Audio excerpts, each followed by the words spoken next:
Hello दोस्तों, welcome to my YouTube channel. तो कैसे हैं आप सब। तो आज हम पढ़ने वाले हैं 6 सेम का सब्जेक्ट बायोफार्मास्यूटिक्स एंड फार्माकोकाइनेटिक।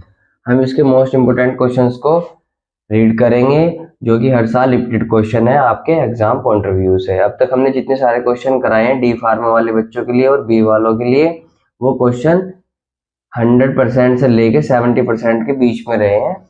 तो पहला क्वेश्चन की बात करते हैं। Define bio availability.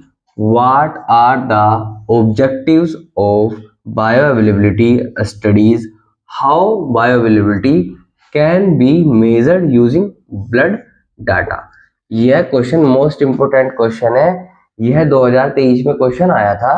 बहुत मोस्ट इंपोर्टेंट क्वेश्चन था। यह है 7 मार्क्स में, 10 मार्क्स में, दोनों कॉलम में आपको देखने को मिला था। तो आपको बायोअवेलेबिलिटी के बारे में बताना है, साथ में उसके उद्देश्य क्या है और ब्लड का डाटा कैसे मेजर करते हैं बायोअवेलेबिलिटी के द्वारा।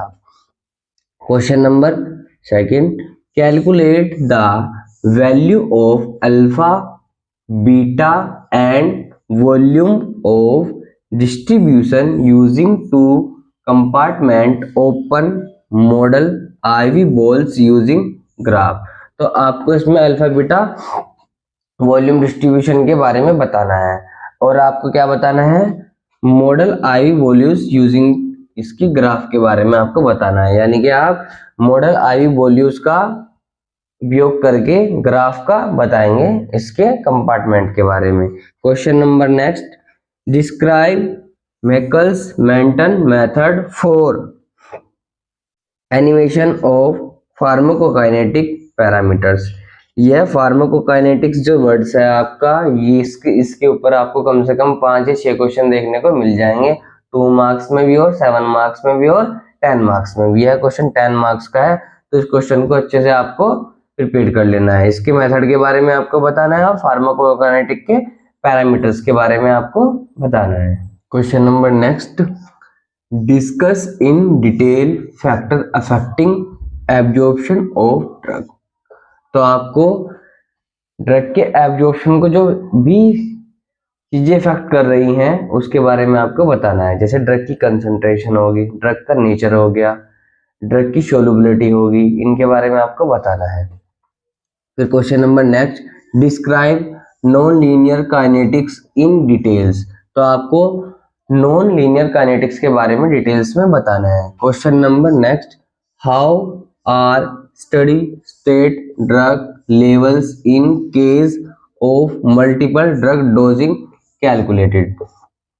तो आपको क्या करना है, स्टेट ड्रग लेवल्स के बारे में आपको बताना है। मल्टीपल डोज की जब आप कैलकुलेट कर रहे हो ना, जैसे आपने किसी को मल्टीपल डोज दी, जैसे आपने पैरासीटामोल भी दिया, साथ में डाइक्लोफिनेक भी दे दिया, एंटीबायोटिक्स भी दे दी, तो उनकी मल्टीपल डोज को कैलकुलेट कैसे करना है आपको इसमें बताना है।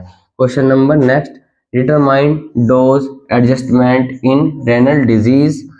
जब आपको किडनी वाली डिजीज होती है, यानी कि आपके गुर्दे वाली जो डिजीज है, उसमें आप डोज को कैसे एडजस्टमेंट करोगे, क्योंकि एक्सक्रीशन किसके द्वारा होना, आपकी किडनी के द्वारा होना, यूरिन के द्वारा पास आउट होना। तो कुछ मेडिसिन कैसी होंगी जो रेनल को इफेक्ट करेंगी, तो उसमें आपको डोज को कैलकुलेट करना अनिवार्य हो जाएगा। Question number next, what is the significance of protein binding of drug.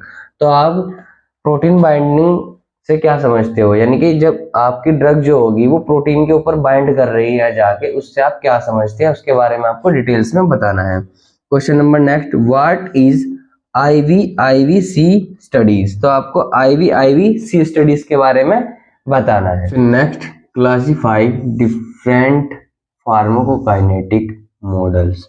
तो आपको जो फार्माकोकाइनेटिक्स के डिफरेंट मॉडल्स हैं उनके बारे में आपको डिफाइन करना है।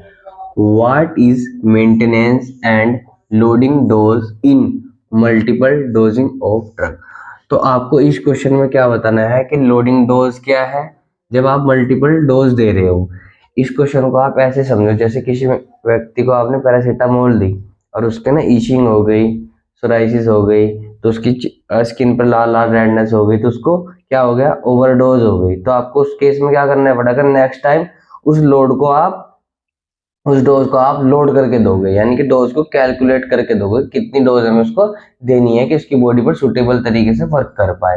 तो इसके बारे में आपको बताना है। Question number next, mention the non renal routes of drug excretion.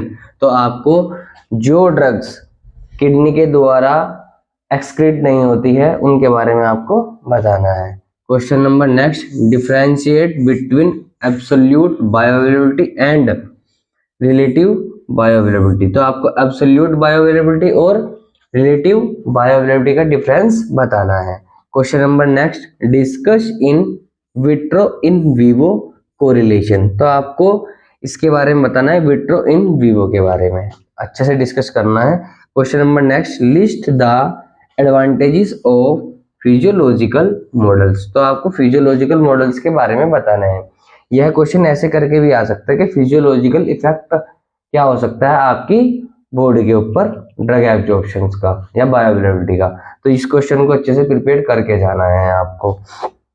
फिर नेक्स्ट क्वेश्चन है, name the reaction that place in phase 1 and phase 2 reaction.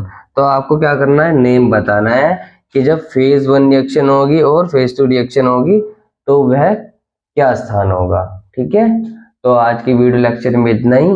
तो चैनल को लाइक शेयर एंड सब्सक्राइब जरूर करें, आपके सपोर्ट से हम ऐसे ही वीडियो बनाते रहें।